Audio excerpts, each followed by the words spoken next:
Hello guys, welcome back my YouTube channel inorganic lovers. और दोस्तों आज हम लोग बहुत ही बढ़िया चैप्टर स्टार्ट करने वाले हैं, केमिकल बॉन्डिंग। अगर मैं एएमयू के दोस्तों पास्ट ईयर की बात करूं तो हर ईयर कम से कम 4 क्वेश्चन इससे पूछे गए हैं। मतलब आप मान के चलो कम से कम 4 क्वेश्चन इससे आते ही आते हैं। पर ऐसे बहुत सारे भी साल हैं जिनमें एएमयू बीटेक ने इससे 2 ही क्वेश्चन पूछे हैं। पर बहुत ही इंपॉर्टेंट चैप्टर है दोस्तों। क्यों? क्योंकि इससे पूरी की पूरी इनऑर्गेनिक केमिस्ट्री बनती है। केमिकल बॉन्डिंग पूरी की पूरी इनऑर्गेनिक केमिस्ट्री का हार्ड चैप्टर है। बहुत अच्छे कॉन्सेप्ट्स हैं मेरे पास में, बहुत अच्छी ट्रिक और टेक्निक है क्वेश्चन को सॉल्व करने के लिए। बहुत अच्छे चार्ट है, जो चार्ट अगर आपको याद है तो आप 100 वेराइटी के क्वेश्चन आसानी से क्या कर सकते हो, अटेम्प्ट कर सकते हो उन सारे के सारे क्वेश्चंस को। तो दोस्तों चैप्टर स्टार्ट करते हैं केमिकल बॉन्डिंग का।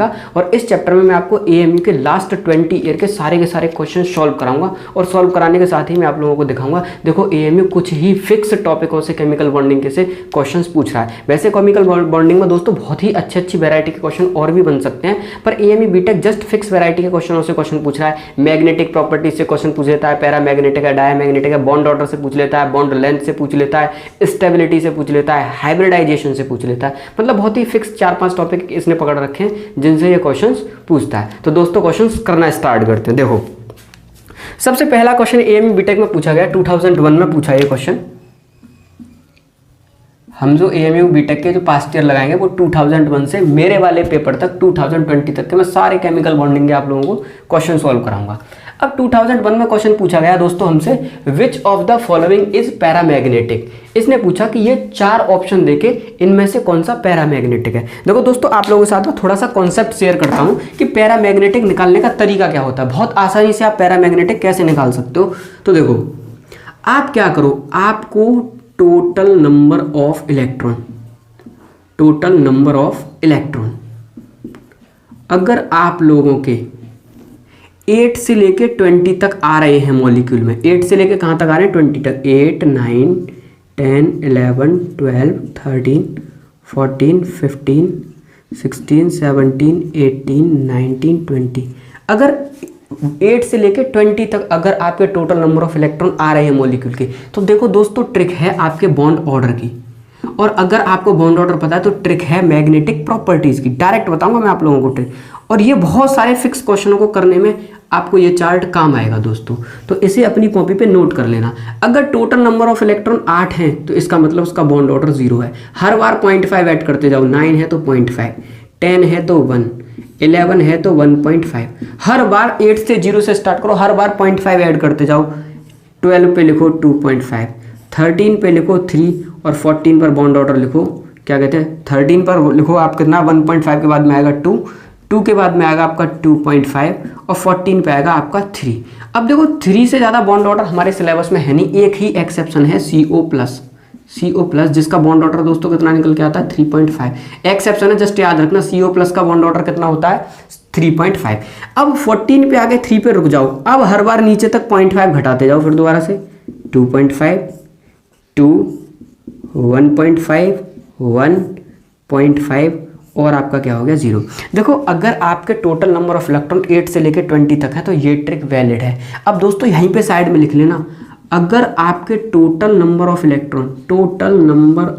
इलेक्ट्रॉन अगर आपके ऑड हैं तो 100% पैरामैग्नेटिक होगा। लिख लेना पैरामैग्नेटिक। और यहीं पे लिखना साथ के साथ एंड 10 ब्रैकेट में लिखना 10 and 16 ऑल्सो इंक्लूडेड। अब देखो दोस्तों होता क्या है, अगर किसी मॉलिक्यूल में total number of electron odd हैं, तो वो 100% पैरामैग्नेटिक होगा। लेकिन उसके साथ साथ अगर टोटल नंबर ऑफ इलेक्ट्रॉन 10 और 16 भी हैं तब भी वो पैरामैग्नेटिक होगा। एक्सेप्शन है, याद रखना, टोटल नंबर ऑफ इलेक्ट्रॉन 10 और 16 है तब भी क्या होगा, पैरामैग्नेटिक नेचर होगा। और यहीं पे लिख लेना, अगर टोटल नंबर ऑफ इलेक्ट्रॉन अगर आपके इवन हैं तो आपका कैसा होगा, डायामैग्नेटिक इन नेचर, डायामैग्नेटिक। पर याद रखना इसमें एक्सेप्शन है, 10 और 16 इवन होने के बाद में भी उनके कैसे होते हैं, पैरामैग्नेटिक नेचर। इसमें लिख लेना एक्सेप्ट 10 and 16, क्योंकि मैंने आपको बताया 10 और 16 होने पर क्या हो जाएगा, आपका पैरामैग्नेटिक नेचर। इसका मतलब 8 है आपका, ये आपके कैसे नेचर का हो जाएगा, इसी के ब्रैकेट में मैं सबका नेचर लिखता जा रहा हूँ। 8 0 है, इसका तो कोई सेंस ही नहीं है। 9 है, ऑड है, पैरामैग्नेटिक। 11 ऑड है, पैरामैग्नेटिक। 13 ऑड है paramagnetic, 15 odd number of electron paramagnetic, 17 odd number of electron paramagnetic, 19 odd number of electron क्या हो गए पैरामैग्नेटिक। इसके बाद अगर 10 है तब भी पैरामैग्नेटिक, और 16 इवन होने के बाद में भी क्या है मैग्नेटिक प्रॉपर्टीज पैरामैग्नेटिक, बाकी सब क्या है आपके डायामैग्नेटिक। ठीक है, ये आपकी सिंपल सी ट्रिक है बॉन्ड ऑर्डर की और मैग्नेटिक प्रॉपर्टीज की। आपके लिए जस्ट 5 मिनट में मैंने एक्सप्लेन कर दी, ऐसे ही आपको याद होनी चाहिए। सारे क्वेश्चन देखो दोस्तों आसानी से लग जाएंगे आप लोगों को। देखो NO+ के अंदर टोटल इलेक्ट्रॉन कितने, नाइट्रोजन के अंदर 7, ऑक्सीजन के अंदर 8, 7 और 8 कितना हो गया 15, 15 में से एक चला गया, कितने आए टोटल नंबर ऑफ इलेक्ट्रॉन 14। इसमें टोटल नंबर ऑफ इलेक्ट्रॉन कितने हो गए 14, 6 और 8 कितना हो गया 14, 6 और 7 कितना हो गया आपका 13, और एक आपका ऐड हो गया कितना आ गया 14, और O2 में कितने हो गए 16। मैंने आपको बताया अगर total number of electron odd है तो 100% पैरामैग्नेटिक, और साथ के साथ 10 और 16 ये रहा O2। और देखो दोस्तों अगर इस क्वेश्चन को मैं एग्जाम में करता ना तो मैं इस क्वेश्चन में कुछ भी चेक नहीं करता, मुझे जैसे ही ऑप्शन O2 दिखा मैं जानता हूं O2 कैसी गैस होती है पैरामैग्नेटिक। पूरी इनऑर्गेनिक केमिस्ट्री में 10 बार हम लोग इस बात को पढ़ते हैं रिएक्शंस के दौरान कि O2 कैसा होता है पैरामैग्नेटिक नेचर। याद रखना ऑक्सीजन फैमिली के ही नीचे आता है सल्फर, जो नेचर में S8 की फॉर्म में मिलता है। अगर मैं इसकी हीटिंग करूं तो ये सल्फर गैस की फॉर्म में मिलता है, और इस गैसीय सल्फर की सारी प्रॉपर्टीज ऑक्सीजन की तरह होती है। इसका मतलब S2 भी कैसा होता है पैरामैग्नेटिक। एएमए बीटेक में कम से 3 से 4 बार रिपीटेड क्वेश्चन है S2 वाला, इसे भी सॉल्व कराऊंगा आगे जाके, तो रट के रखना S2 की सारी प्रॉपर्टीज O2 की तरह होती हैं। तो अगर O2 पैरामैग्नेटिक तो S2 भी कैसा होता है आपका पैरामैग्नेटिक। ये इन्फॉर्मेशन आगे के लिए मैंने बता दिया आपको। तो ये आपका पहला वाला क्वेश्चन दोस्तों सॉल्व हो गया। अब देखो क्वेश्चन नंबर 2। क्वेश्चन नंबर 2 में करा था bond energies of F2, Cl2, Br2 और I2 रेस्पेक्टिवली दे रखी है 155, 244, 193 और 151, और पूछा हमसे सबसे वीकेस्ट बॉन्ड क्या है। तो जिस बॉन्ड की एनर्जी इस ऑप्शन में सबसे कम है वही आपका वीकेस्ट बॉन्ड है। सबसे कम डाटा दे रखा है 151, किसका I2 का, तो I2 आपका सबसे वीकेस्ट बॉन्ड हो गया। सिंपल सा क्वेश्चन, एक लाइन का क्वेश्चन। अब देखो दोस्तों इसमें आपसे पूछा है the bond order of NO nitrogen oxygen bond in nitrate ion. अच्छा कॉन्सेप्ट है, सुनो।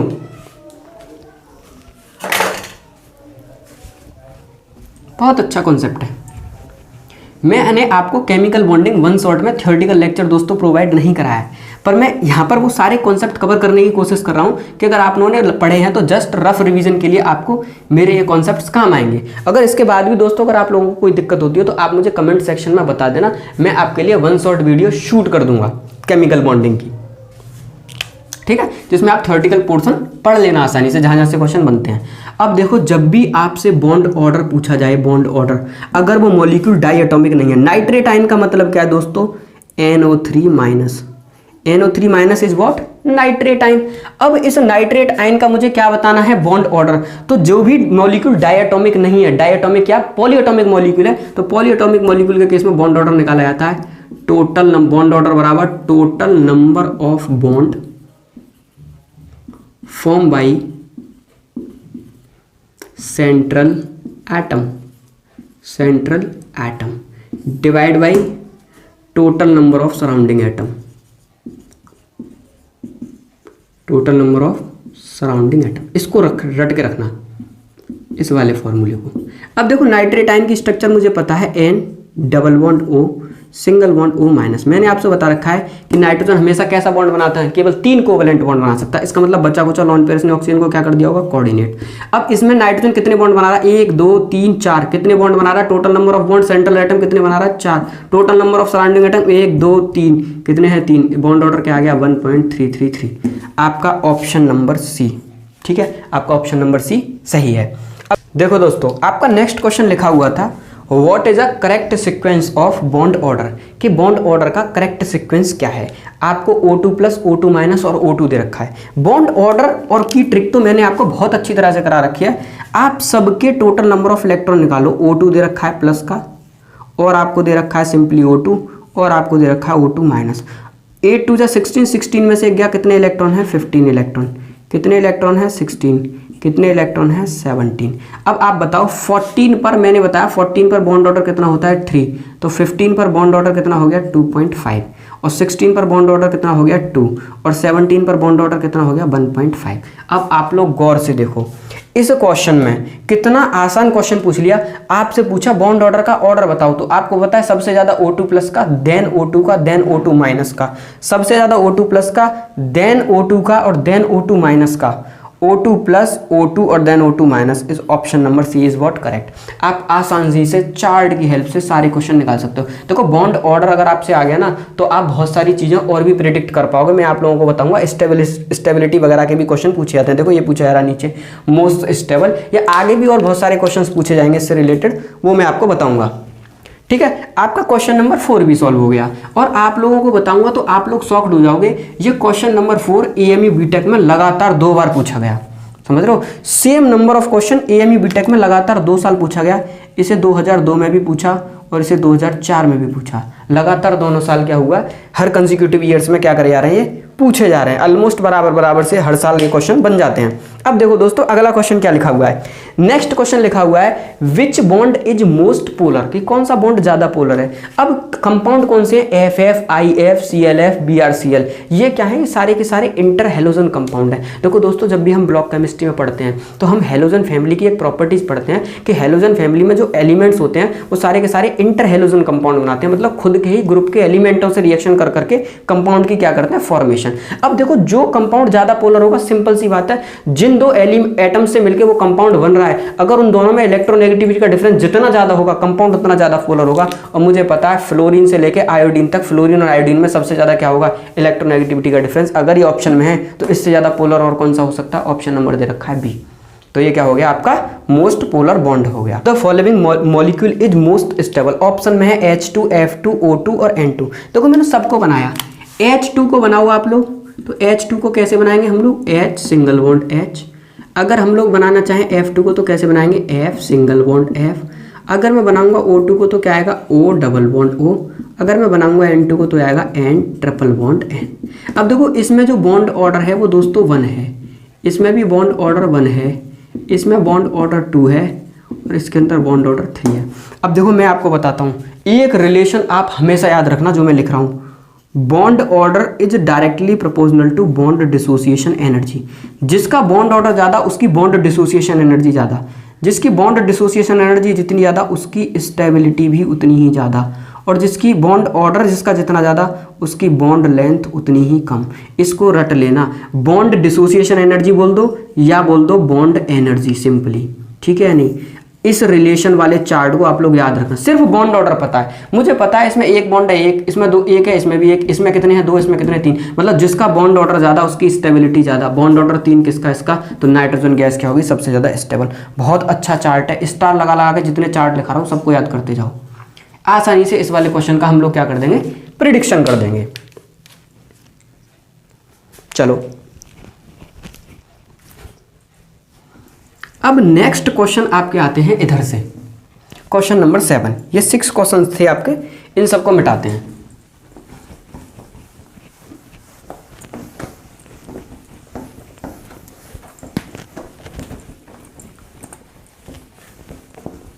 अब देखो दोस्तों मुझसे अगला क्वेश्चन पूछा विच of the following has largest bond length. मैंने आपसे क्या कहा कि भैया इस चार्ट को रट लो, bond order is directly proportional to bond dissociation energy, या बोल दो बॉन्ड एनर्जी, या bond order is directly proportional to क्या हो गया आपका स्टेबिलिटी, और यही बॉन्ड ऑर्डर से आप क्या कह दोगे, inversely proportional to bond length.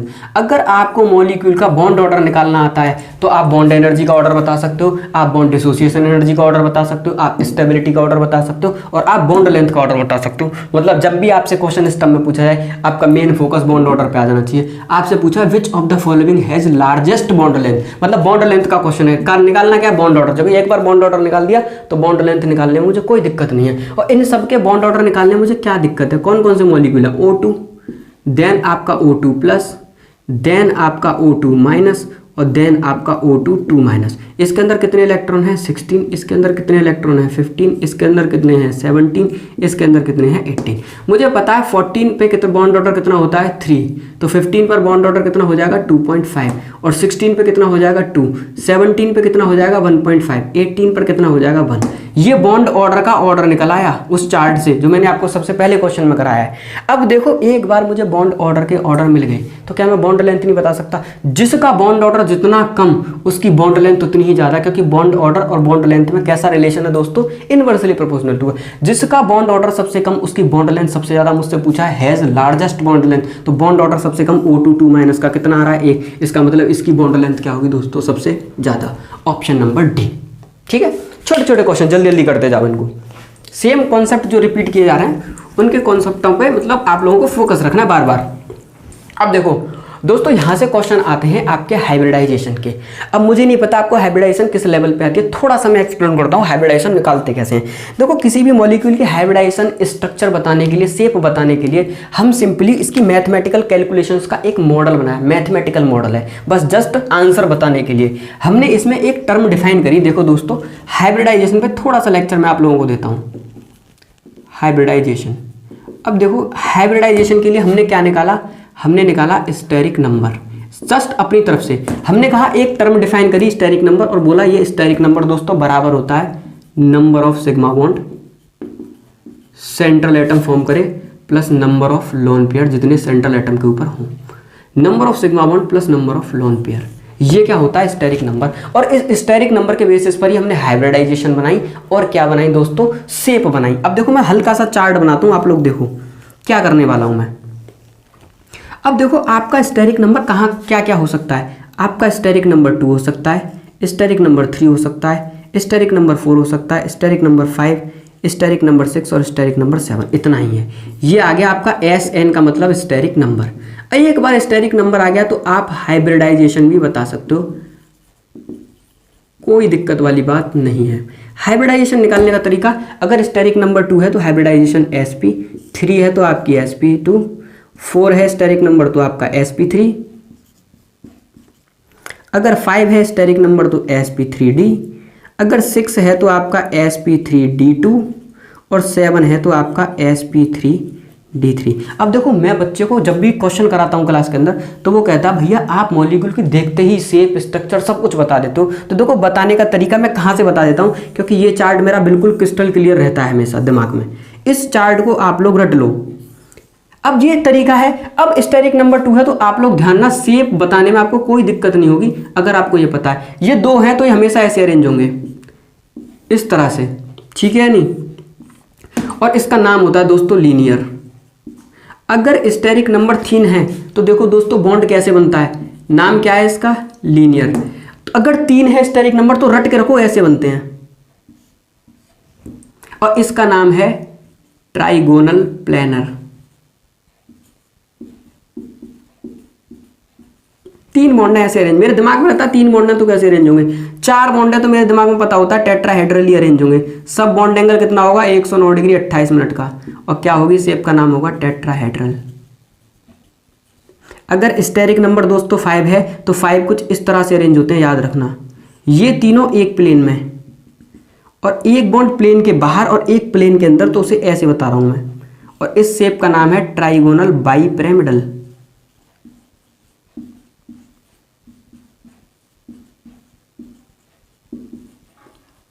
ठीक है, मेन शेप याद रखना सारी की सारी।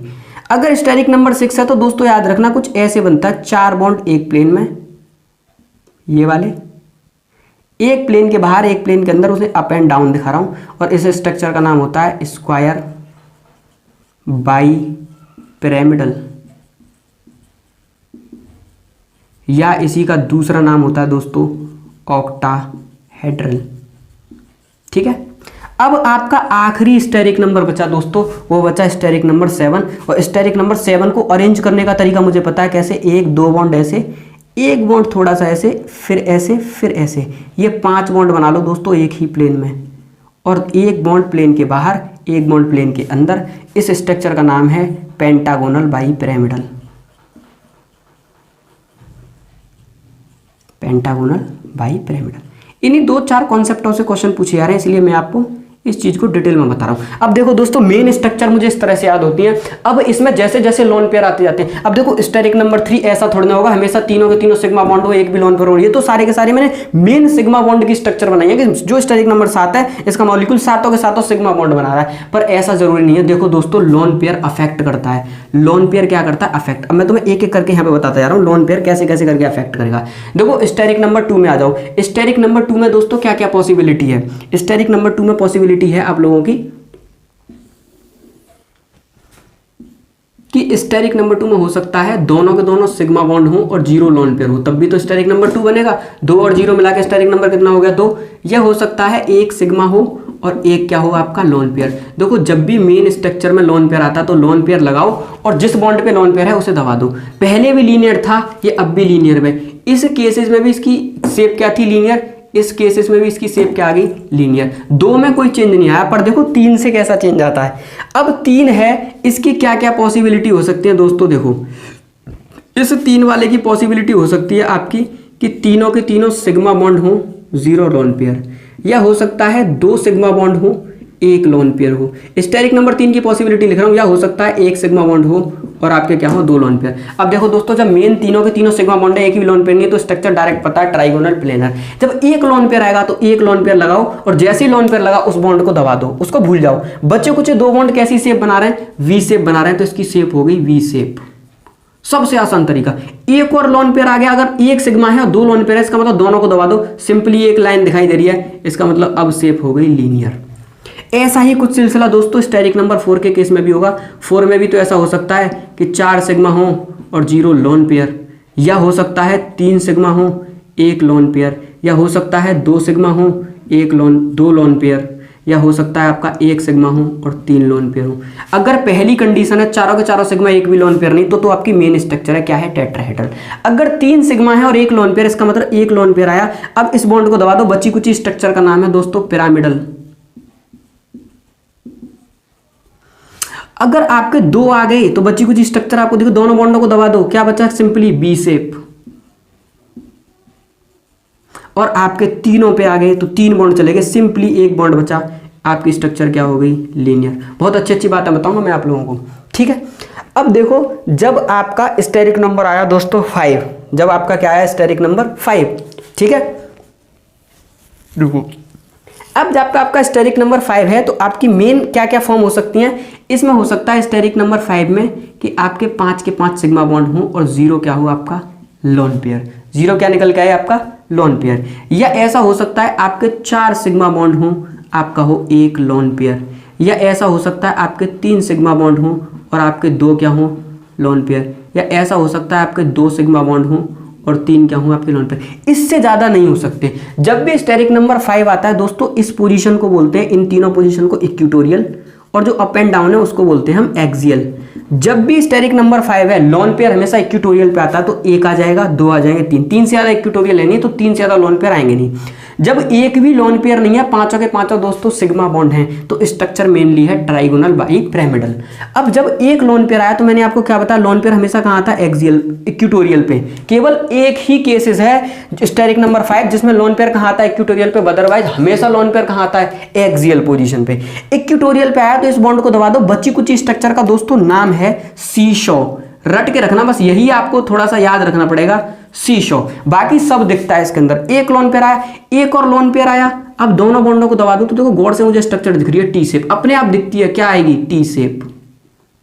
एक और आया तो इसे भी दबा दो, तीनों बॉन्ड गए, सिंपली एक नंबर दिखा, क्या आ गई? लीनियर। दोस्तों इनमें बच्चे बहुत ज़्यादा कंफ्यूज रहते हैं शेप बताने में, तो ये शेप बताने का सबसे आसान तरीका है।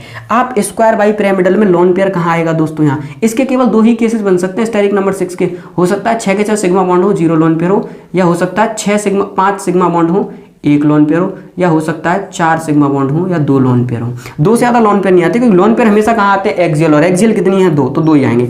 6 अगर सिग्मा है, 0 लोन पेयर है, इसका मतलब मेन स्ट्रक्चर है। मेन स्ट्रक्चर क्या है आपकी? Square bi pyramidal.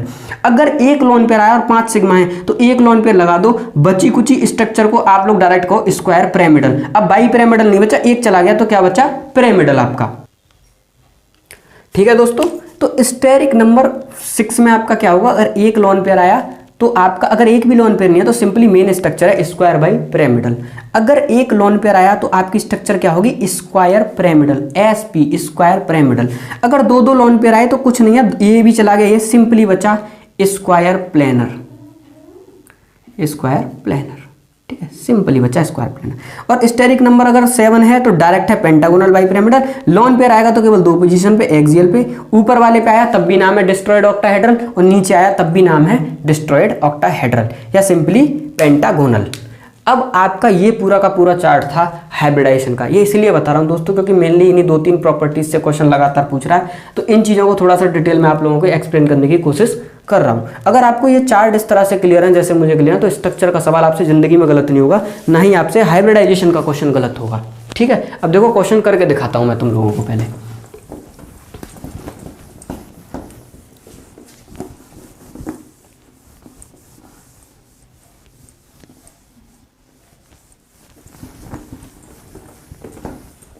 अब देखो आपसे कहा the shape of molecule SF6। अब देखो दोस्तों, मैंने अभी आपको जो हाइब्रिडाइजेशन में स्टेरिक नंबर बताया था, मैंने कहा था आपसे स्टेरिक नंबर बराबर क्या होता है, number of sigma bond plus number of lone pair. अब बहुत से बच्चों को दिक्कत होती है, उनको मेनली पता नहीं होता। मैं जिन बच्चों को पढ़ाता हूँ मैं तो उनको पहले ही बता देता हूँ कि आप सारी की सारी पीरियोडिक टेबल अच्छी तरह से पढ़ो। आप देखते ही बता सकते हो SF6 में एफ ने कितने बॉन्ड बना लिए, 6 बॉन्ड बना लिए, बना दो 6 बॉन्ड, अपने मन से ऐसे ही बना दो जैसे ही बनाना चाहो, 6 बॉन्ड बना दिए। सल्फर के वैलेंस इलेक्ट्रॉन कितने होते हैं, सल्फर के वैलेंस इलेक्ट्रॉन होते हैं 6, 6 के 6 यूज हो गए। इसका मतलब अब इसके पास एक भी लोन पेयर नहीं है, इसके पास पूरे कितने बॉन्ड बनाए, 6 सिग्मा बना दिए, 0 क्या है लोन पेयर। स्टेरिक नंबर कितना हो गया दोस्तों इसका 6। पहला ही फ्रेश केस है जिसमें 0 लोन पेयर, स्टेरिक नंबर 6। तो स्ट्रक्चर क्या होती है, स्क्वायर बाइपिरामिडल या ऑक्टाहेड्रल। ऑप्शन चेक करो, option number C octahedral. Same. लेकिन कभी कभी बच्चे क्या होते हैं, उनको पता नहीं होता कि सिग्मा बॉन्ड कैसे, लोन पेयर कैसे। तो दोस्तों इस स्टेरिक नंबर की भी ट्रिक है, इसकी भी क्या है ट्रिक है इसे निकालने की। ये कहता है आप मॉलिक्यूल के टोटल वैलेंस इलेक्ट्रॉन निकाल दो। क्या निकाल दो, टोटल वैलेंस इलेक्ट्रॉन। और उस वैलेंस इलेक्ट्रॉन अगर आपके 8 या 8 से कम हैं तो आप 2 से डिवाइड मारो। अगर वो वैलेंस इलेक्ट्रॉन 8 से ज़्यादा हैं तो आप उसमें कितने से डिवाइड मारो, 8 से। जो पहली बार में फ्रेश डिवाइड जाएगा वो आपको बताएगा नंबर ऑफ सिग्मा बॉन्ड।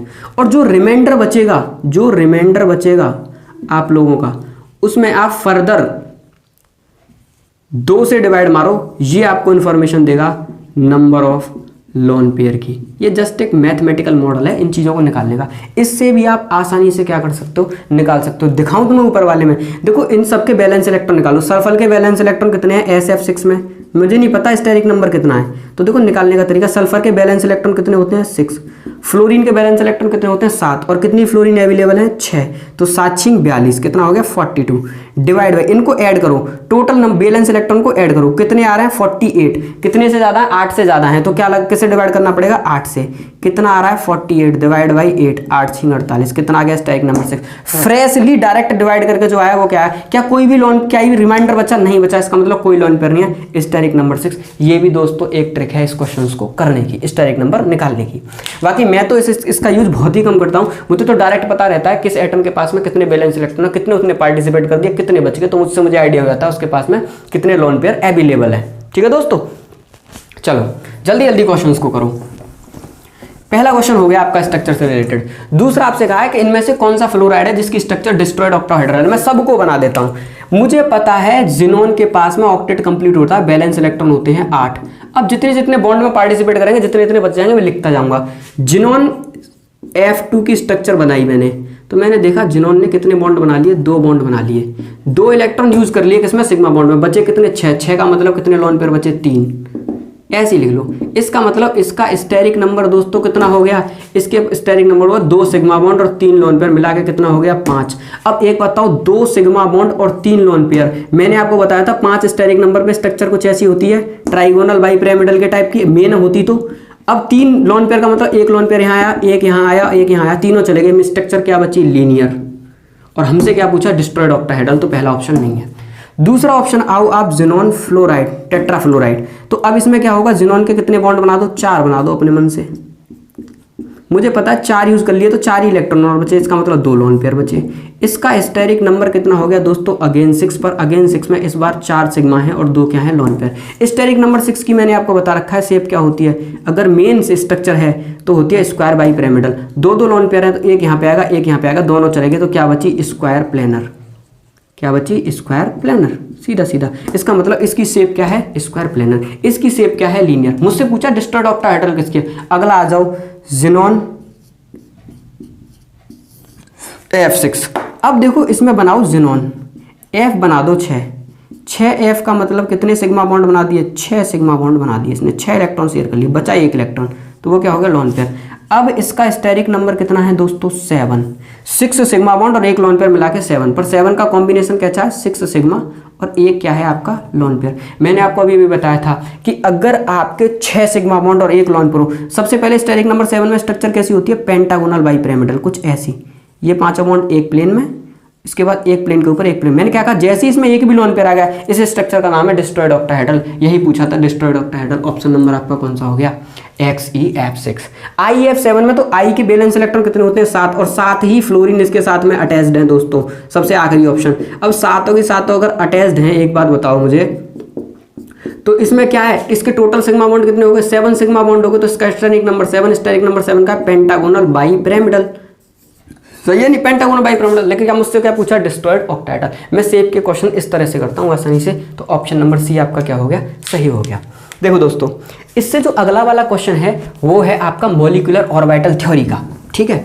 अब देखो मॉलिक्यूलर, थोड़ा सा बोलता हूँ। देखो हमसे पूछा किसी ने, एंटी क्वेश्चन किया कि भाई हमेशा बॉन्डिंग में वैलेंस इलेक्ट्रॉन ही पार्टिसिपेट क्यों करते हैं, इनर इलेक्ट्रॉन पार्टिसिपेट क्यों नहीं करते हैं। तो उसका आंसर देती है मॉलिक्यूलर ऑर्बिटल थ्योरी। वो कहती है अंदर वाले बॉन्ड बनाते तो हैं पर वो बॉन्ड टूट जाते हैं। तो ये जो स्टार लगा होता है ये बॉन्ड ब्रेकिंग होता है, कि 1s2 ने बॉन्ड बनाया पर बॉन्ड टूटा, 2s2 ने बॉन्ड बनाया पर बॉन्ड टूटा, 2px ने बॉन्ड बनाया, 2py ने बॉन्ड बनाया, 2pz ने बनाया, पर 2px का एक टूटा। मुझे केवल इतनी इलेक्ट्रॉनिक कॉन्फ़िगरेशन दे दी और मुझसे पूछा कि ये कौन सा एलिमेंट है। यार ये तो बच्चों वाला सवाल पूछ लिया मैंने, कहते सारे इलेक्ट्रॉन जोड़ दो, 2 और 2 4 और 2 6 और 2 8 और 2 10 और 2 12 और 2 14 और 1 15। इस मॉलिक्यूल के पास में जिसकी भी इलेक्ट्रॉनिक कॉन्फ़िगरेशन ड्रॉ है 15 इलेक्ट्रॉन। चेक कर लो किसके पास 15 है इसमें से। नाइट्रोजन में कितने होते हैं 7, 7 दूनी 14 और 1 15, पहला ही ऑप्शन सही है, चेक करने की जरूरत नहीं है। 8 दूनी 16 और 1 17, 14 और 2 16, 16 और 2 कितना होगा 18, केवल एक में ही 15 इलेक्ट्रॉन है किसमें, इसमें। तो यही आपका ऑप्शन क्या हो गया, सही हो गया। अब देखो दोस्तों, फिर एक अच्छी वैरायटी का क्वेश्चन पूछा।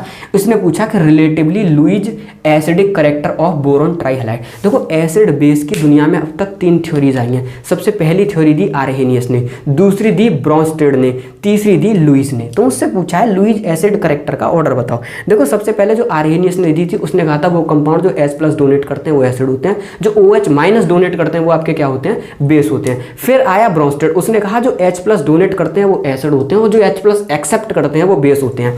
तीसरा साइंटिस्ट आया लुईस, इसने कहा वो कंपाउंड जो इलेक्ट्रॉन पेयर एक्सेप्ट करते हैं वो होते हैं लुईज एसिड, और जो इलेक्ट्रॉन पेयर डोनेट करते हैं वो होते हैं आपके लुईज बेस। इसका मतलब ये लुईज एसिड करेक्टर पूछ रहा है, इसका मतलब ये सारे के सारे कंपाउंड इलेक्ट्रॉन पेयर क्या करने चाहिए, एक्सेप्ट। और आप लोगों को मैं पीरियोडिक टेबल में डिटेल में बता चुका हूँ कि बोरॉन ऐसा होता है कि इसके कंपाउंडों में इसका ऑक्टेट इनकम्प्लीट रह जाता है। देखो इसके आउटर इलेक्ट्रॉन कितने होते हैं 3 ही इसने क्या कर दिया आयोडीन के साथ में शेयर कर लिए। अब 3 इसके पास में थे, 3 इसने शेयर कर लिए, टोटल इलेक्ट्रॉन कितने हुए 6। इसे कितने की जरूरत है, एक पेयर की जरूरत है। और इसकी इलेक्ट्रॉनिक कॉन्फ़िगरेशन अगर आप लोग ड्रॉ करो तो इसका एक ऑर्बिटल खाली भी है। इसका मतलब ये इलेक्ट्रॉन पेयर पूरा का पूरा क्या कर सकता है, एक्सेप्ट कर सकता है, इसीलिए कहा है Louise acidic character.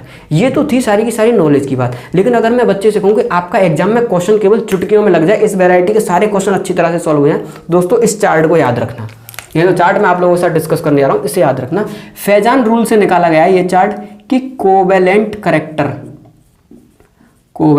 Character is directly proportional to charge.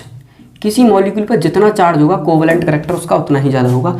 यही covalent character directly proportional to size of anion divide by size of cation के इनवर्सली। ठीक है, अगर आपको कोवेलेंट करेक्टर निकालना आ गया, covalent character is directly proportional to charge और directly proportional to size of anion divide by size of cation. Size of anion जितना बड़ा होगा कोवेलेंट करेक्टर मॉलिक्यूल का उतना ही ज्यादा होगा। देखो फैजान एक साइंटिस्ट आया, उसने बताया कि दुनिया का कोई भी बॉन्ड परफेक्टली आयनिक बॉन्ड नहीं होता। हर बॉन्ड के अंदर कुछ ना कुछ अमाउंट में कोवेलेंट करेक्टर अवेलेबल होता है और वो कोवेलेंट करेक्टर डिटरमाइन किया जाता है इस चार्ट के थ्रू कि covalent character directly proportional to होता है charge, covalent character directly proportional to होता है एनाइन के size divide by inversely proportional to होता है कैटाइन के साइज। एक बार हमें कोवेलेंट करेक्टर का ऑर्डर पता चल गया तो जिस मॉलिक्यूल का कोवेलेंट करेक्टर दोस्तों ज्यादा, इसका मतलब एक चीज तो कंफर्म है, उसका आयनिक करेक्टर उतना ही कम। ठीक है, आयनिक करेक्टर उतना ही कम। कोवेलेंट करेक्टर जितना ज्यादा inversely proportional to ionic character. इसके रेस्पेक्ट में लिख रहा हूं अब, covalent character is inversely proportional to melting point and boiling point. जिसमें कोवेलेंट करेक्टर जितना ज़्यादा उसका मेल्टिंग पॉइंट बॉइलिंग पॉइंट उतना ही कम। जिसका कोवेलेंट करेक्टर जितना ज़्यादा उसकी सॉल्युबिलिटी भी उतनी ही कम। और जिसका कोवेलेंट करेक्टर दोस्तों जितना ज़्यादा इसी के नीचे लिख रहा हूँ, उसकी मान के चलना आप लोग बेसिक स्ट्रेंथ भी उतनी ही कम, बेसिक स्ट्रेंथ। और एक चीज़ रट के रखना, जिसका कोवलेंट करेक्टर जितना ज़्यादा उसकी एसिडिक स्ट्रेंथ भी उतनी ही ज़्यादा। ये चार्ट आप लोगों के दिमाग में क्लियर होना चाहिए। देखो कितने आयनिक करेक्टर का ऑर्डर पूछ ले, मेल्टिंग बॉइलिंग पॉइंट का ऑर्डर पूछे, सॉल्युबिलिटी का पूछ ले, बेसिक स्ट्रेंथ का पूछ ले, एसिडिक स्ट्रेंथ का पूछ ले, तो आप इस चार्ट से कर सकते हो। पर दोस्तों इस चार्ट की लिमिटेशन याद रखना आप लोग, इस चार्ट की क्या याद रखना, लिमिटेशन याद रखना। ये वैलिड है, केवल वैलिड ओनली फॉर, ये बहुत ज़रूरी है। लगाना कहाँ कहाँ पर है, ये लगाना है आपको हाइड्रोक्साइड के केसेस में, ये लगाना है आपको ऑक्साइड के केसेस में, ये लगाना है आपको हैलाइड के केसेस में, और ये लगाना है आपको हाइड्राइड के केसेस में। यहाँ पे लिख लेना हाइड्रोक्साइड, और यहाँ पे लिखना आप लोग ऑक्साइड, यहाँ पर लिखना आप लोग हैलाइड, और यहाँ पर लिखना हाइड्राइड। ये केवल इन केसेस में ये चार्ट आपको सिंगल लाइन आंसर देगा। और दोस्तों एक चीज़ याद रखना, इनऑर्गेनिक केमिस्ट्री में हम लोग जब भी क्वेश्चन करते हैं इनऑर्गेनिक केमिस्ट्री के, एक चीज़ याद रखना, हम एग्जाम के अंदर अपने इंटरप्रिटेशन लगाते हैं, क्योंकि हमें कुछ कुछ चैप्टर पढ़े हुए होते हैं, कुछ कुछ लिटिल नॉलेज होती है हमें चैप्टर की, उसके बेसिस पर हम एग्जाम में क्वेश्चनों का क्या करना स्टार्ट कर देते हैं, प्रिडिक्शन करना स्टार्ट कर देते हैं। अब देखो दोस्तों, इनऑर्गेनिक केमिस्ट्री में कभी भी आपको अपने प्रिडिक्शन नहीं लगाने। जैसे जैसे मैं हर चैप्टर की एएमयू बीटेक की 1 शॉट वीडियो डालूंगा, मैं आपको ढेर सारे कॉन्सेप्ट्स बताऊंगा कि आपको एग्जाम में क्वेश्चन करने कैसे हैं। देखो ये चार्ट आपके इन सभी जगह पर वैलिड है, हाइड्रोक्साइड, ऑक्साइड, हैलाइड और हाइड्राइड। इन केसेस में आप अपना कोई प्रेडिक्शन नहीं लगाओगे, बस यहां से इजीली जज करोगे। मैंने क्वेश्चन देखा बोरॉन ट्राई हैलाइड, हैलाइड का क्वेश्चन है, सारे के सारे हैलाइड हैं, तो मुझे पता है मेरा ये चार्ट यहां पर वैलिड है। अब मुझे इसमें केवल कोवेलेंट करेक्टर देखना, एक बार कोवेलेंट करेक्टर देखना आ गया तो क्या मैं एसिडिक स्ट्रेंथ नहीं दे सकता? जो कोवेलेंट करेक्टर का इंक्रीजिंग ऑर्डर होगा वही मेरा क्या हो जाएगा, एसिडिक स्ट्रेंथ का इंक्रीजिंग ऑर्डर। अब देखो मैंने इसको पकड़ा, मैंने कहा पहला ऑप्शन है मेरा BF3, दूसरा ऑप्शन है मेरा BCl3, BBr3 और BI3। मुझे इसमें क्या बताना है, मुझे इसमें ऑर्डर बताना है आपका एसिडिक स्ट्रेंथ का। देखो इन सब में कैटाइन सेम है, कैटाइन पे सब पे चार्ज कितना है, +3 +3 +3 +3, सब पे चार्ज सेम है। एनाइन पे भी चार्ज कितना है, माइनस माइनस माइनस माइनस। इसका मतलब अगर मैं इसमें कोवेलेंट करेक्टर कंपेयर करने आता तो चार्ज का फैक्टर तो कंसीडर नहीं हुआ जी, चार्ज से तो नहीं बता सकता, और एनाइन कैटाइन से भी नहीं बचा सकता, क्योंकि चारों के चारों मॉलिक्यूल में कैटाइन भी सेम है। अब मैं गया एनाइन पे, मैंने देखा हर बार एनाइन बदल रहा है, एक बार F-, एक बार Cl-, एक बार Br-, एक बार I-। मैंने कहा जैसे जैसे एनाइन का साइज बढ़ेगा, टॉप टू बॉटम आने पर एनाइन का साइज बढ़ता है, और जैसे जैसे एनाइन का साइज बढ़ता है वैसे वैसे कोवेलेंट करेक्टर बढ़ता है। इसका मतलब अगर मैं इसका कोवेलेंट करेक्टर अरेंज करूं तो सबसे ज़्यादा होगा BI3 का, देन आपका होगा BBr3 का, देन आपका होगा BCl3 का, और देन आपका होगा BF3 का। ये कोवेलेंट करेक्टर का ऑर्डर होगा। और मैंने आपको क्या बताया, कोवेलेंट करेक्टर के डायरेक्टली प्रोपोर्शनल टू होती है एसिडिक स्ट्रेंथ। इसका मतलब जो कोवेलेंट करेक्टर का ऑर्डर है वही एसिडिक स्ट्रेंथ का ऑर्डर है। सबसे ज़्यादा एसिडिक स्ट्रेंथ होगी BI3 की। आप लोग ऑप्शन चेक करो कौन सा ऑप्शन है, ऑप्शन नंबर बी है आपका, ऑप्शन नंबर बी पहले से ही मैंने लगा रखा, ऑप्शन नंबर बी है जिसमें BI3, BBr3, BCl3 और BF3। अब देखो दोस्तों, मैंने केवल इस चार्ट से एक फिक्स वैरायटी का क्वेश्चन करा दिया ये वाला, पर आप लोगों को पता है इस वैरायटी से आप ढंग से 100-200 वैरायटी के अच्छे खासे क्वेश्चन कर सकते हो। और दोस्तों कंसेक्यूटिव ईयर्स में क्वेश्चन पूछे जाते हैं यार, लगातार इन चार्टों से क्वेश्चन पूछे जाते हैं। सीधे सीधे बस लिमिटेशन याद रखना है, लगाना यहीं पे, कुछ और दिख जाए वहां पे मत जाके लगा देना, इससे कंपेयर कर दो आप केवल इसके बेसिस पे। मुझसे अगर इसके मेल्टिंग पॉइंट, बॉइलिंग पॉइंट का ऑर्डर पूछता मैं तब भी इसी को लगा देता, सॉल्युबिलिटी का ऑर्डर पूछता तब भी इसी को लगा देता, यहाँ पर हाइड्रोक्साइड होता तब भी वैलिड था, ऑक्साइड होता तब भी वैलिड था, हाइड्राइड होता तब भी ये चार्ट वैलिड था, और आप आसानी से आंसर लगा पाओगे। ऐसे बहुत सारे क्वेश्चन आने वाले टाइम में मैं अभी लिखूंगा, ये तो मैंने 2005 तक के क्वेश्चन लिखे, अभी इन सबको कराने के बाद फिर क्वेश्चन लिखूंगा, और आप लोग देखना इसी चार्टों से क्वेश्चन क्या हो रहे हैं, बार बार पूछे जा रहे हैं। तो एक अच्छा चार्ट है, इसे लिख लो, ठीक है, ये एक अच्छा क्वेश्चन है, इसे लिख लो, ढंग से याद करना सारी की सारी चीजों को, ठीक है। कैटाइन से क्या नहीं हुआ, क्लासिफिकेशन कर ही नहीं पाए, डिस्टिंग्विश कर ही नहीं पाए, पार्ट मतलब हम लोग डिफरेंशिएट ही नहीं कर पाए कि भाई करें क्या, तो साइज ऑफ एनाइन से डिफरेंशिएट हो पा रहा है। तो जो आपको पकड़ के लाना है, कहीं कहीं पे एनाइन से डिफरेंशिएट नहीं होगा, कैटाइन से डिफरेंशिएट होगा, तो कैटाइन से करके लाना। वो तो जैसे जैसे मैं क्वेश्चन कराऊंगा वैसे वैसे आपको और अच्छा क्लियर होता जाएगा। उतार लो इसे,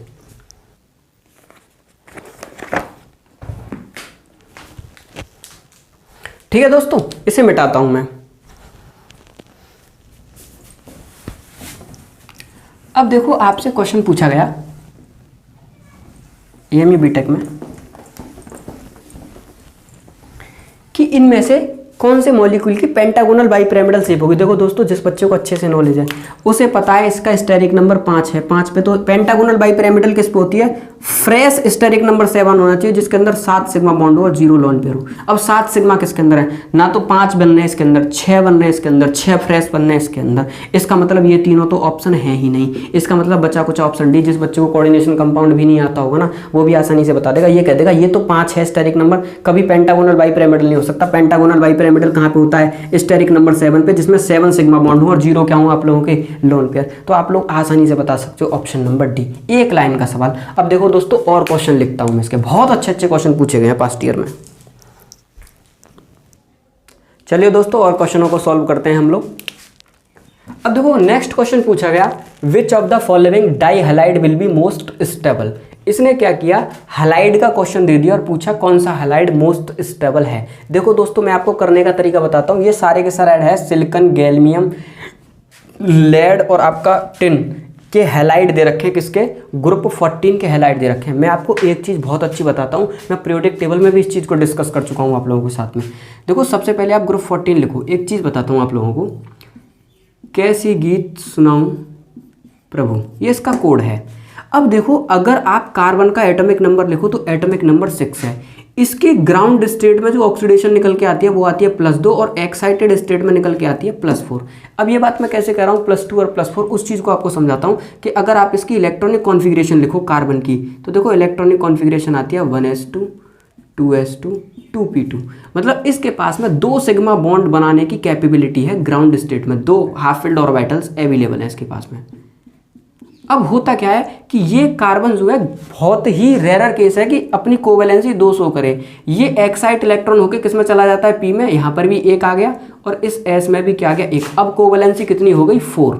4 सिग्मा बॉन्ड बनाने के लिए क्या है, कैपेबल है। पर दोस्तों हमेशा याद रखना, टॉप टू बॉटम जाने पर लेड के केस में ये भी +2 और +4 शो करेगा, लेकिन याद रखना इसका +2 मोर स्टेबल होगा, इसकी +2 ऑक्सीडेशन स्टेट मोर स्टेबल होगी। और इसको कहते हैं पीरियोडिक टेबल में इनर्ट पेयर इफेक्ट।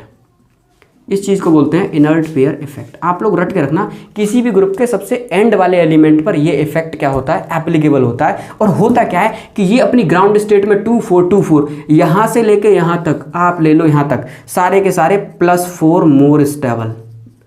पर लेड के केस में +2 इज व्हाट, मोर स्टेबल। इसका मतलब लेड के जितने भी कंपाउंड +2 के मिलेंगे सारे के सारे मोर स्टेबल मिलेंगे, और इन सब के जो कंपाउंड मिलेंगे ऊपर वाले एलिमेंट के +4 के क्या मिलेंगे, मोर स्टेबल मिलेंगे। एएमयू ने इसी टॉपिक पर, इसी छोटे से इनर्ट पेयर इफेक्ट पे हर साल, हर 1 ना 1 साल बाद एएमयू अपने इस क्वेश्चन को रिपीट करता है बार बार। देखना दोस्तों, मैं कराऊंगा, 2-3 क्वेश्चन ले रखे हैं मैंने, हर साल रिपीट कर देता है। इसने कहा कि इनमें से कौन सा डाई हैलाइड मोस्ट स्टेबल है। मुझे पता है अगर डाई हैलाइड है तो लेड का डाई हैलाइड मोस्ट स्टेबल होगा। अब मैंने ऑप्शन जज किया, ऑप्शन नंबर मिला मुझे डी। क्या हो गया, लेड का डाई हैलाइड क्या होगा, मोस्ट स्टेबल होगा। बाकी सब ऑक्सीडेशन नंबर 4 पे मोर स्टेबल होते हैं, ना कि ऑक्सीडेशन नंबर +2 पर मोर स्टेबल होते हैं। इस चीज़ को आप लोग रट के रखना। अब देखो आगे बढ़ते हैं। आगे तो सीधा सीधा ट्रेंड से क्वेश्चन पूछ लिया, covalent character of group 15 decrease in a sequence. Top to bottom जाने पर कोवेलेंट कैरेक्टर क्या होता है, बढ़ता है। तो आप ऑप्शन देख लो, बिस्मिथ, ये वाला ऑप्शन आपका ये क्या हो गया, सही हो गया, ठीक है। नहीं, फैमिली क्या है, नप आ सभी कोड है। अब देखो टॉप टू बॉटम जाने पर कोवेलेंट कैरेक्टर क्या होता है, बढ़ता है। तो कोवेलेंट कैरेक्टर बढ़ेगा तो सबसे ज्यादा बिस्मिथ का, फिर तुम्हारा टिन का, आर्सेनिक का और फॉस्फोरस का, इसे लगा दो ऑप्शन नंबर ए को। सीधा सीधा पीरियोडिक टेबल की प्रॉपर्टीज से क्वेश्चन पूछा गया है।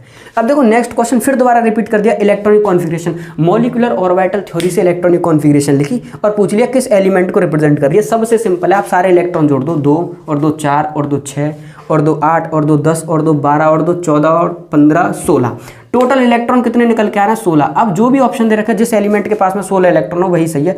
ऑक्सीजन के पास कितने होते हैं, 8 और 8 दूनी 16। आपका ऑप्शन नंबर बी क्या हो गया, सही। सिंपल, छोटे छोटे एक एक लाइन के क्वेश्चन।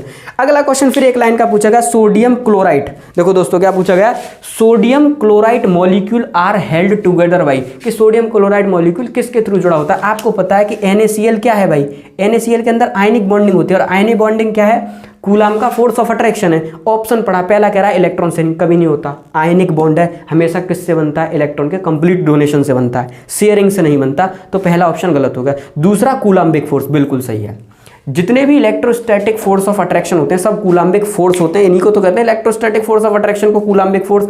जितने भी आयनिक बॉन्ड होते हैं सब कूलाम्बिक फोर्स के थ्रू क्या होते हैं, आपस में जुड़े हुए होते हैं। तो ऑप्शन नंबर बी सही है। अगला बोल रहा है मेटेलिक बॉन्ड, गलत बात है, NaCl के अंदर कहाँ से मेटेलिक बॉन्ड नहीं आई। दूसरा बोला हाइड्रोजन बॉन्ड, हाइड्रोजन बॉन्डिंग का तो दूर दूर तक यहाँ से कोई भी लेना देना नहीं है। तो आप इजीली जज कर पाए ऑप्शन नंबर बी क्या है आपका सही है। अब देखो फिर दोबारा देखो क्वेश्चन कितना अच्छा पूछा, विच of the following hydroxide is strongest base. देखो मैंने आप लोगों को एक चार्ट लिखवाया, पहले से मिटा देता हूं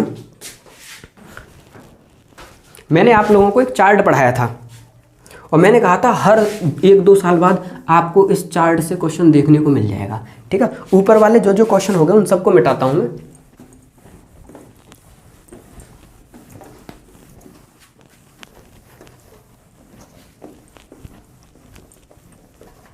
अब देखो क्वेश्चन क्या है, आपसे पूछा विच of the following hydroxide, which of the following hydroxide is strongest base. और हाइड्रोक्साइड आपको किसके दे दिए, आपको दे दिए एल्कलाइन अर्थ मेटल के, मतलब एस ब्लॉक के सेकंड ग्रुप के आपको सारे के सारे क्या दे दिए, हाइड्रोक्साइड दे दिए, मैग्नीशियम, कैल्शियम, स्ट्रोंशियम और बेरियम। देखो दोस्तों मुझे नहीं पता कि इस क्वेश्चन को आप लोग किस तरह से करते हो, पर मैंने आप लोगों को बता रखा था अगर कहीं पर भी हाइड्रोक्साइड हो, अगर कहीं पर भी ऑक्साइड हो, अगर कहीं पर भी हैलाइड हो और कहीं पर भी हाइड्राइड हो, मुझे तो सिर्फ एक चार्ट याद रहता है। और चार्ट मैंने आपको क्या बताया था, कोवेलेंट करेक्टर।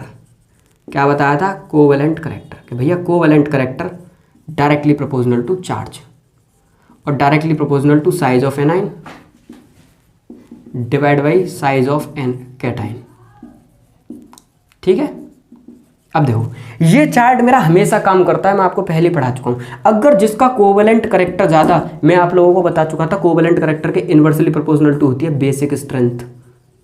ठीक है, इससे पहले पूरा चार्ट मैं आप लोगों को बनवा चुका हूँ बेसिक स्ट्रेंथ। अब देखो मेरे पास क्या क्या ऑप्शन दे दिया, मेरे पास में दिया मैग्नीशियम का हाइड्रोक्साइड, मेरे पास में दिया कैल्शियम का हाइड्रोक्साइड, स्ट्रोंशियम का हाइड्रोक्साइड और मेरे पास दिया मुझे बेरियम का हाइड्रोक्साइड। अब देखो मुझे पता है टॉप टू बॉटम चार्ज में एनाइन सब में सेम है, OH minus OH minus OH minus OH minus, सब पर चार्ज +2 है +2 है +2 है एंड देन +2 है। इसका मतलब मैं इसको चार्ज से तो डिफरेंशिएट कर ही नहीं पाया, तो अब मैं चलूंगा साइज ऑफ एनाइन या size of cation. Size of A9 सब में सेम है, सब में OH माइनस है, इसका मतलब ये इससे भी डिफरेंशिएट लूंगा। तो अब चलो साइज ऑफ कैटाइन से, देखो टॉप टू बॉटम आने पर इनका साइज क्या होता है, बढ़ता है। इसका मतलब टॉप टू बॉटम आने पर कैटाइन का साइज बढ़ेगा और एक बार कैटाइन का साइज बढ़ेगा तो दोस्तों कोवेलेंट करेक्टर घटेगा। अगर कोवेलेंट करेक्टर घटेगा तो उसके इन्वर्सली बेसिक स्ट्रेंथ है तो बेसिक स्ट्रेंथ बढ़ेगी। इसका मतलब जिसका कोवेलेंट करेक्टर सबसे कम उसकी बेसिक स्ट्रेंथ सबसे ज़्यादा। सबसे कम कोवेलेंट करेक्टर किसका, बेरियम हाइड्रोक्साइड का, इसका मतलब इसकी बेसिक स्ट्रेंथ सबसे ज़्यादा। आप आसानी से आंसर लगा पाए। आपसे पूछा सबसे अच्छा स्ट्रॉन्गेस्ट बेस कौन सा है, डी। और भी बहुत सारे तरीके हो सकते हैं एक्सप्लेनेशन के, आपने जिस भी कोचिंग इंस्टीट्यूट से पढ़ा हो, जिस भी टीचर से पढ़ा हो, सबके अपने अपने एक्सप्लेनेशन है। पर मैंने दोस्तों ये चार्ट पकड़ के रख रखा है, ये कभी भी आपका क्वेश्चन गलत नहीं कराएगा। पर आप क्वेश्चन की रेंज याद रखना, क्वेश्चन या तो हाइड्रोक्साइड हो, ऑक्साइड हो, हैलाइड हो या हाइड्राइड हो। बहुत अच्छा क्वेश्चन पूछा गया। चलो नेक्स्ट क्वेश्चन एएमई बीटेक में फिर वही बॉन्ड ऑर्डर से पूछ लिया। आपसे क्वेश्चन पूछा स्टेबिलिटी बताइए कि O2 की order of stability of O2 and its various ionic species following the sequence. O2 की बहुत सारी आयनिक स्पीसीज दे रखी है, मतलब चार्ज दे रखा है ऑक्सीजन के ऊपर, और आपसे पूछा है कि स्टेबिलिटी का ऑर्डर बताओ। मैंने आप लोगों को क्या बताया, चार्ट रट के रखो, चार्ट को मत भूलो कि एक बार हमें बॉन्ड ऑर्डर निकालना आ गया ना तो बॉन्ड ऑर्डर के डायरेक्टली प्रोपोर्शनल टू होती है बॉन्ड डिसोसिएशन एनर्जी, या डायरेक्टली प्रोपोर्शनल टू होती है बॉन्ड एनर्जी, या यही bond order directly proportional to होता है किसके, स्टेबिलिटी के। जिसका बॉन्ड ऑर्डर ज़्यादा उसकी स्टेबिलिटी ज़्यादा, पर जिसका बॉन्ड ऑर्डर ज़्यादा उसकी बॉन्ड लेंथ कम। तो सिंपली एक बार हमें बॉन्ड ऑर्डर निकालना आ गया तो इसमें से किसी का भी रिलेशन पूछे हम लोग क्वेश्चन आसानी से कर जाएंगे। हमसे स्टेबिलिटी पूछा है पर मैं निकालूंगा किसको, बॉन्ड ऑर्डर को। और मैंने आपको ट्रिक बता रखी थी 8 से लेकर 20 तक अगर टोटल नंबर ऑफ इलेक्ट्रॉन निकल के आ रहे हैं तो आप आसानी से क्या बता सकते हो, सबका बॉन्ड ऑर्डर बता सकते हो। एक एक करके लिखो कौन कौन से दे रखे, O2 minus, O2 2 minus, O2 minus, O2 और O2 प्लस। मैं सबका बॉन्ड ऑर्डर लिखता हूँ, देखो दोस्तों O2 O2 minus, O2 2 minus और तुम्हारा O2 प्लस। O2 सिंपली कितने इलेक्ट्रॉन, 16 और 1 माइनस मिला के कितना हो गया 17, 16 और 2 मिला के कितना हो गया 18 और ये आपका कितना हो गया 15 इलेक्ट्रॉन। अब आप लोग और हम दोनों ही जानते हैं 14 पर बॉन्ड ऑर्डर कितना होता है 3। बॉन्ड ऑर्डर कितना निकल के आता है 3। इसका मतलब 15 पे कितना निकल के आएगा 2.5, 16 पर कितना निकल के आएगा बॉन्ड ऑर्डर 2, 17 पे कितना निकल के आएगा 1.5 और 18 पे कितना निकल के आएगा 1। और मैंने आपको क्या बताया, जिसका बॉन्ड ऑर्डर ज़्यादा उसकी स्टेबिलिटी ज़्यादा। इस पूरे में सबसे ज़्यादा बॉन्ड ऑर्डर किसका, O2 प्लस का, इसका मतलब इसकी स्टेबिलिटी सबसे ज़्यादा। उसके बाद बॉन्ड ऑर्डर किसका है 2 वाले का, तो O2 का। उसके बाद कौन सा 1.5 O2 माइनस का, and then O2 2 minus. O2 plus सबसे पहले, O2 प्लस सबसे पहले एक ही ऑप्शन में है, ऑप्शन नंबर सी। उसके बाद में क्या होना चाहिए आपका O2, देन O2 माइनस और देन O2 2 माइनस। इसका मतलब आपका ऑप्शन नंबर सी क्या हो गया, बिल्कुल सही हो गया। ठीक है दोस्तों, अब देखो दोस्तों, हम अगला क्वेश्चन करने वाले हैं। अगला क्वेश्चन क्या है, in the molecules NO CO O2 minus और O2 the correct order of bond order. Simple जितने भी बॉन्ड ऑर्डर के सवाल आए, अगर उनके इलेक्ट्रॉन 8 से लेकर 20 तक हैं तो आप लोग ट्रिक से क्वेश्चन करते जाओ एक एक लाइन में। और देखो क्वेश्चन करना कैसे आपको, NO के कितने हैं total number of electron, nitrogen का एटॉमिक नंबर 7, ऑक्सीजन का 8 और 7 मिला के कितना हो गया 15, कार्बन का 6, ऑक्सीजन का कितना हो गया मिला के 14, O2 माइनस कितना हो गया 17 और O2 कितना हो गया 16। आप लोगों को बताया 14 पर बॉन्ड ऑर्डर कितना होता है 3 और इस पर कितना हो गया 2.5, 0.5 कम करते जाओ, इस पर कितना हो गया 2 और इस पर कितना हो गया 1.5। ये आपके बॉन्ड ऑर्डर का ऑर्डर हो गया कि सबसे ज़्यादा बॉन्ड ऑर्डर किसका, CO का, उसके बाद में किसका NO का, उसके बाद में किसका O2 का और उसके बाद में किसका O2 माइनस का। देख लो आपका कौन सा सही है। एक लाइन का क्वेश्चन, सबसे पहले CO then O then O2 then O2 minus, option number D. दोस्तों एक एक लाइन का क्वेश्चन है, अगर आप लोगों के कॉन्सेप्ट क्लियर हो। उसके बाद में पूछा आपसे हाइब्रिडाइजेशन बताइए इन सब में। देखो ये भी एक अच्छा क्वेश्चन है दोस्तों, जो इसने पूछा कि इसकी हाइब्रिडाइजेशन बताइए।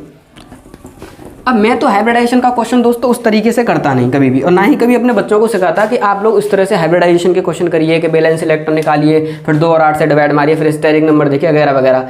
आप लोगों को अगर स्ट्रक्चर बनानी आती है तो कोई दिक्कत वाली बात नहीं है। आप NO+ की स्ट्रक्चर, NO2 प्लस की स्ट्रक्चर बनाता हूँ। देखो मैं तुम्हारे सामने NO2 प्लस दे रखा है और क्या दे रखा है NO3 माइनस दे रखा है और आपका दे रखा है NH4+। देखो मुझे तो दोस्तों पता है कि नाइट्रोजन के पास में कितने बैलेंस इलेक्ट्रॉन होते हैं, बैलेंस इलेक्ट्रॉन होते हैं दोस्तों 5। पीरियोडिक टेबल में डिटेल में मैंने इसीलिए एक वीडियो पूरी की पूरी, सेकंड वीडियो जो पीरियोडिक टेबल की थी 50 मिनट की वीडियो केवल मैंने कहा ये पूरी इनऑर्गेनिक में काम आने वाली है, अगर आप इन छोटी छोटी बातों को समझ जाओ। नाइट्रोजन के बैलेंस इलेक्ट्रॉन होते हैं 5, पर मुझे पता है दोस्तों इनमें से जो कोवेलेंसी शो करते हैं वो केवल 3 ही हैं। नाइट्रोजन केवल 3 ही सिग्मा बॉन्ड बना सकता है, क्योंकि इसके पास में वैकेंट डी ऑर्बिटल अवेलेबल नहीं है जिसमें मैं इसके इनर इलेक्ट्रॉन को क्या करा सकूं, एक्साइट करा सकूं इसकी कोवेलेंसी बढ़ाने के लिए। अब मुझे पता है ये 3 सिग्मा बनाता है, बाकी एक इसके पास में क्या रहता है, हमेशा लोन पेयर रहता है। अगर देना चाहे किसी को तो दे सकता है कोऑर्डिनेट बॉन्ड की फॉर्म में। इसकी स्ट्रक्चर बनाने चला तो N डबल बॉन्ड O।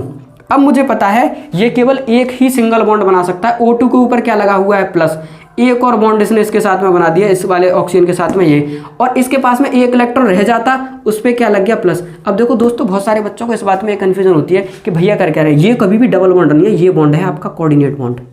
ये आपका कैसा बॉन्ड है, कोऑर्डिनेट बॉन्ड है। और एक क्या चला गया इलेक्ट्रॉन, इसका डोनेशन में चला गया, प्लस में चला गया, जो उसने डोनेट कर दिया, ठीक है, ले गया कोई प्लस में। अब देखो इस तरह से इसकी कोवेलेंसी भी कितनी होगी, 3 सेटिस्फाई हो गई। अब देखो 1 2 3, इसने बॉन्ड कितने बना रखे हैं 3, पर सिग्मा बॉन्ड कितने, एक इसमें और एक इसमें। इसके पास में केवल 2 ही सिग्मा बॉन्ड हैं और लोन पेयर भी एक भी अवेलेबल नहीं है, 0 लोन पेयर। इसका मतलब इसका स्टेरिक नंबर 2 और इसकी हाइब्रिडाइजेशन होगी sp। मुझे शेप से मतलब नहीं है, मुझे केवल स्टेरिक नंबर से मतलब है। स्टेरिक नंबर कहता है नंबर ऑफ सिग्मा बॉन्ड कितने हैं और लोन पेयर कितने। सिग्मा बॉन्ड है 2 और लोन पेयर है 0, sp होगी हाइब्रिडाइजेशन। अगला आ जाओ NO3 माइनस। अब देखो NO3 माइनस को बनाने का तरीका, N double bond O, single bond O पे माइनस। अब इसकी 3 कोवेलेंसी होती है, 3 बॉन्ड बना दिया, एक लोन पेयर इसके पास में था। अगले ऑक्सीजन को उठा के इसने पूरा का पूरा लोन पेयर क्या कर दिया, अपना डोनेट कर दिया। सिग्मा बॉन्ड बनू, एक सिग्मा ये रहा, एक सिग्मा ये रहा, एक सिग्मा ये रहा। इसके पास में कितने सिग्मा अवेलेबल है, 3। लोन पेयर भी डोनेट कर दिया, अब लोन पेयर भी अवेलेबल है नहीं तो कितना है, 0 लोन पेयर। इसका मतलब दोस्तों इसका स्टेरिक नंबर 3 और इसकी हाइब्रिडाइजेशन क्या हो गई, sp2। अगला आ जाओ NH4+। NH4+ को आप लोग कैसे बनाओगे, NH4+ को बनाओगे आप ऐसे N। सबसे पहले 3 हाइड्रोजन के साथ में सिंगल सिंगल बॉन्ड बना दो। नाइट्रोजन की कोवेलेंसी होती है 3, उसे सेटिस्फाई करा दो। अब इसके पास में रह गया एक लोन पेयर और एक H+ का मॉलिक्यूल इसके पास में उठा के क्या कर दिया, कोऑर्डिनेट। अब इसके पास में कोई लोन पेयर नहीं है, 1 सिग्मा 2 सिग्मा 3 सिग्मा और सिग्मा कितने हो गए 4 सिग्मा 0 लोन पेयर। आपका स्टेरिक नंबर क्या हो गया दोस्तों 4, और 4 स्टेरिक नंबर पे हाइब्रिडाइजेशन क्या होती है, sp3। सबसे पहले हाइब्रिडाइजेशन आई sp, देन आई sp2, देन आई आपकी sp3। Simple question. अगर आप लोगों को कॉन्सेप्ट निकल के आता है, कॉन्सेप्ट अगर ढंग से आता है तो ऑप्शन नंबर बी आपका क्या हो गया सही हो गया। ठीक है दोस्तों, स्पीड इसलिए बढ़ा रहा हूँ मैं अपनी क्योंकि आप लोगों को पहले ही मैं डिटेल में सारे के सारे कॉन्सेप्ट बता चुका। मैंने क्या कहा, बहुत ही फिक्स वैरायटी का क्वेश्चन है, बीटेक में पूछे जा रहे हैं डायरेक्ट हर साल। इन्होंने तो एक पर्टिकुलर ट्रेंड को पकड़ रखा है और उसी ट्रेंड से ये लोग क्या कर रहे हैं, केवल क्वेश्चन फ्रेम कर रहे हैं आप लोगों के सामने। अब देखो, अब क्वेश्चन क्या पूछा, अब क्वेश्चन पूछा इन्होंने विच of the following molecule will exhibit zero dipole movement. बहुत अच्छा क्वेश्चन है केमिकल बॉन्डिंग का, डायपोल मूवमेंट पर भी क्वेश्चन आते हैं। अब देखो मैं आपको बताता हूँ डायपोल मूवमेंट कैसे। अगर आप कभी भी स्टेरिक नंबर निकालने जाओ, फ्रेश स्टेरिक नंबर निकल के आए, जितनी भी फ्रेश मतलब सारी की सारी स्ट्रक्चर थी, लीनियर थी इसका dipole movement zero, triangular planar थी इसका डायपोल मूवमेंट जीरो, टेट्राहेड्रल थी इसका dipole movement zero, trigonal bipyramidal थी इसका डायपोल मूवमेंट जीरो, और आपकी स्क्वायर वाई पिरामिडल थी इसका फ्रेश स्ट्रक्चर बता रहा हूँ, steric number 1, steric number 2, steric number 3, steric number 4, steric number 5, steric number 6 और स्टेरिक नंबर 7 क्या थी, पेंटागोनल ऐसे करके और बाई पिरामिडल। इन सभी की सभी फ्रेश स्ट्रक्चर्स में डायपोल मूवमेंट जीरो आता है। अब देखो दोस्तों मैं तुम्हें बताता हूँ डायपोल मूवमेंट, ये अगर CH2 और Cl3, एक एक करके ऑप्शन दिखाता हूँ आपको, CH2 Cl2, अगर कभी भी ये चारों बॉन्ड बदले हुए एटम से हों, अलग अलग एटम से अगर बॉन्ड बन रहे हो, जिंदगी में भी डायपोल मूवमेंट कभी भी जीरो नहीं होगा, याद रखना, इसका डायपोल मूवमेंट कभी भी जीरो नहीं हो सकता। अगला मॉलिक्यूल है ClO2।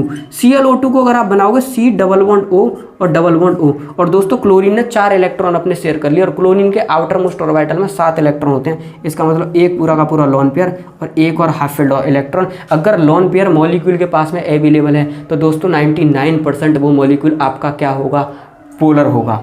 हमेशा याद रखना पोलर होगा, इसका मतलब डायपोल मूवमेंट जीरो नहीं होगा। डायपोल मूवमेंट जीरो होता है नॉन पोलर मॉलिक्यूल का, लेकिन दोस्तों ऐसा 100% कभी भी नहीं है। मैंने क्या कहा 99%, ऐसा 100% कभी भी नहीं है कि मॉलिक्यूल के पास लोन पेयर हो और 100% उसका डायपोल मूवमेंट जीरो ना हो सकता है उसका डायपोल मूवमेंट जीरो हो। देखो दोस्तों 3 ही कंडीशन है जब डायपोल मूवमेंट जीरो हो सकता है। देखो अगर स्टेरिक नंबर 5 है और 3 लोन पेयर अवेलेबल है, मैक्सिमम लोन पेयर हैं, लोन पेयर होने के बाद भी इस मॉलिक्यूल का डायपोल मूवमेंट जीरो होगा। रुट के रखना, 2 लोन पेयर आ जाए, मैक्सिमम लोन पेयर आ जाए इस स्ट्रक्चर पे, अब भी इसका डायपोल मूवमेंट क्या होगा, जीरो होगा। इसमें भी मैक्सिमम लोन पेयर आ जाए, इसका भी डायपोल मूवमेंट क्या होगा दोस्तों, जीरो होगा। ये एक्सेप्शन है, याद रखना, वरना हमेशा लोन पेयर होने के बाद मॉलिक्यूल का डायपोल मूवमेंट कभी भी जीरो नहीं आता। पर इन 3 केसेस में जीरो निकल के आ जाता है, क्योंकि इनके जहां पर लोन पेयर आते हैं मेन स्ट्रक्चर में, अगर वो लोन पेयर मैक्सिमम आ जाए, इसमें 3 आ सकते हैं, 3 मैक्सिमम आ गए, अब ये नॉन पोलर हो गया। इसमें 2 आ सकते हैं, 2 प्रॉपर आ गए तब भी नॉन पोलर हो गया, और अब इसमें भी 2 मैक्सिमम आ सकते हैं, इसमें भी 2 आ गए तो कैसा हो गया, non polar. Otherwise lone pair आने पे मॉलिक्यूल पोलर बन जाता है। ये सिंपल वाला था, इसीलिए क्या किया मैंने, डायरेक्ट बोल दिया मॉलिक्यूल कैसा है, नॉन पोलर। अगला दे रखा है NH3, आप लोग बॉन्ड बना लो, एक H, और आप गौर से देखो मॉलिक्यूल पे अब भी क्या रह गया, एक लोन पेयर। मैंने क्या कहा, लोन पे अगर आ गया गलती से तो मॉलिक्यूल भाई साहब नॉन पोलर नहीं हो सकता। नॉन पोलर का मतलब जीरो डायपोल मूवमेंट नहीं हो सकता, जीरो डायपोल मूवमेंट का मतलब है नॉन पोलर, समझ रहे हो। तो जीरो डायपोल मूवमेंट नहीं हो सकता। आपका एक ऑप्शन बचा BF3, और BF3 आप लोग हाइब्रिडाइजेशन निकाल के देखो, फ्रेश हाइब्रिडाइजेशन आती है, ट्राइगोनल प्लेनर। फ्रेश हाइब्रिडाइजेशन मैंने अभी भी आपको बताया, फ्रेश अगर स्ट्रक्चर है तो फ्रेश स्ट्रक्चर का डायपोल मूवमेंट हमेशा क्या निकल के आता है दोस्तों, जीरो। इसका मतलब इसके अंदर क्या कोई भी मैग्नेटिक मूवमेंट नहीं है। इसने पूछा जीरो डायपोल मूवमेंट किसके अंदर है, तो आपका ऑप्शन नंबर डी। ये थोड़ा सा अच्छा कॉन्सेप्ट है, अगर डिटेल वीडियो आप लोग मुझसे चाहोगे तो डिटेल वीडियो में मैं आप लोगों को बता दूंगा आप कैसे निकालते हैं, वरना छोटी छोटी बातें याद रखना। अगर गलती से लोन पेयर आ गया तो मॉलिक्यूल कैसा हो जाएगा, पोलर हो जाएगा, नॉन पोलर तो हो ही नहीं सकता, समझ रहे हो। पर ये 3 ही केस है जहाँ पे लोन पेयर आने के बाद भी मॉलिक्यूल कैसा बन गया, नॉन पोलर बन गया, जिसका डायपोल मूवमेंट क्या हो गया, जीरो हो गया। ठीक है दोस्तों, अब आखिरी क्वेश्चन बचा इसका। इसमें पूछा विच of the following halide is least stable and has her doubtful existence. मैंने आपको अभी भी बताया था, मैंने भाई साहब बहुत बड़ा क्वेश्चन है और हर 2-3 ईयर बाद AMU इस क्वेश्चन को पूछ लेता है। ये कोवेलेंसी से क्वेश्चन है दोस्तों। देखो क्वेश्चन कैसे है, ये कार्बन के हैलाइड हैं सारे के सारे, आप लोग देखो कार्बन के हैलाइड हैं CI4, GeI4, SnI4, PbI4। अगर कार्बन के हैलाइड हैं तो कैसी गीत सुनाऊं प्रभु। मैंने आपसे क्या कहा, ये सब कितनी कितनी ऑक्सीडेशन स्टेट शो करते हैं, +2 +4, कितनी कितनी कोवेलेंसी, +2 +4, +2 +4, +2 +4। लेकिन दोस्तों +2 +4 ऊपर वाले सारे यहां से लेके यहां तक के सबकी +4 मोर स्टेबल, लेकिन लेड के केस में +2 इज व्हाट, मोर स्टेबल।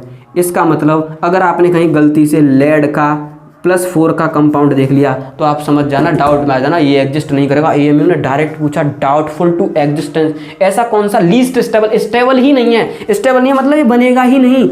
और इसने पूछा कि डाउटफुल टू एग्जिस्टेंस, भाई साहब देखते ही एग्जाम में क्वेश्चन लगा देगा बच्चा। जैसे पीरियोडिक टेबल का एक छोटा सा कॉन्सेप्ट क्लियर है इनर्ट पेयर इफेक्ट का, इनर्ट पेयर इफेक्ट की वजह से इसका +2 मोर स्टेबल होता है। और ध्यान रखना पूरी कार्बन फैमिली में लेड ही ऐसा है जो एलोट्रोपी शो नहीं करता, हमेशा याद रखना, कभी ना पूछ ले आपसे, एलोट्रोपी शो नहीं करता। छोटी छोटी बातें जो आप लोगों को आनी चाहिए। और भी क्वेश्चन पूछेगा दोस्तों, देखो और कैसे करने हैं सारे के सारे, ठीक है।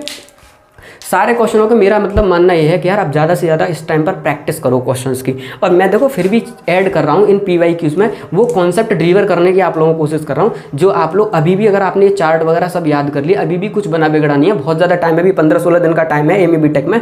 15-16 दिन में तो आप ऐसे ऐसे चार्ट अगर रिवाइज मारोगे तो आपके 17 क्वेश्चन क्या हो जाएंगे, एकदम कन्फर्म हो जाएंगे इनऑर्गेनिक केमिस्ट्री के, ठीक है नहीं। इससे नेक्स्ट ही मैं ब्लॉक केमिस्ट्री स्टार्ट कर दूंगा आप लोगों की। तो जो भी छोटी छोटी बातें मैं आप लोगों के साथ में शेयर कर रहा हूँ, इन्हें साथ के साथ आप लोग याद करते जाओ, तो उतना ही अच्छा आपको ये PYQs में पढ़ने में मजा आएगा। चलिए दोस्तों।